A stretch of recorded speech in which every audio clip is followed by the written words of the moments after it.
Hello বন্ধুরা, সবাই কেমন আছো? আশা করি সবাই ভালো আছো। বসানো রান্না, তো আজকে রান্না হবে গুলায়া মাছ। আর এদিকে কড়াইটা বসা দিলাম, দিয়ে তেল দিয়ে দিলাম, দিয়ে মাছের মধ্যে হলুদ লবণ মাখিয়ে নিলাম। আর মাছটা খালি একটু ঝোল করুম, মাছটা একটু ভালো করে একটু ভাজা নেবো। তো এদিকে তেলটা গরম হয়েছে, এবার মাছটা ছেড়ে দিলাম। তো মাছটা আমি একবারে ভাজাতাম না, দুইবারে ভাজুম। তো মাছটা একটু ভালো করে ভাজা নামাইলাম। তো এদিকে প্রথম মাছটি হয়ে গেছে, তো এবার উল্টায় তারপরে মাছটা নামাইলাম। আর মাছটা রান্না করুম খালি ধনে পাতা দিয়ে একটু ঝোল করে নেবো। তো এদিকে মাছটি ভাজা হয়ে গেছে, এবার নামাই নিলাম। আর দ্বিতীয় মাছটি দিয়ে দিলাম। ওখানে মাছটা একটু বেশি পড়বে। তো সবটি মাছই ভাজা হয়ে গেছে, এবার নামাই নিলাম। নামাই তারপর একটা বাটির মধ্যে নিয়ে নিলাম। আর নিয়ে তারপরে কড়াইয়ের মধ্যে আর তেল দিয়ে নিয়ে আসটা, কারণ মাছের মধ্যে তেল ছিল অনেকটি।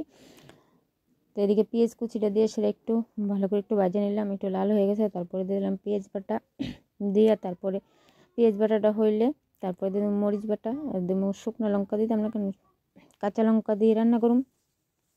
আর কাঁচা লঙ্কা বাটাটা করে রাখছিলাম, আর দিয়ে দিলাম একটু জিরে গুঁড়ো, একটু ধনের গুঁড়া, একটু হলুদ গুঁড়া। আর কাঁচা লঙ্কা বাটা দিয়ে ভালো করে মশলাটা ভাজলাম।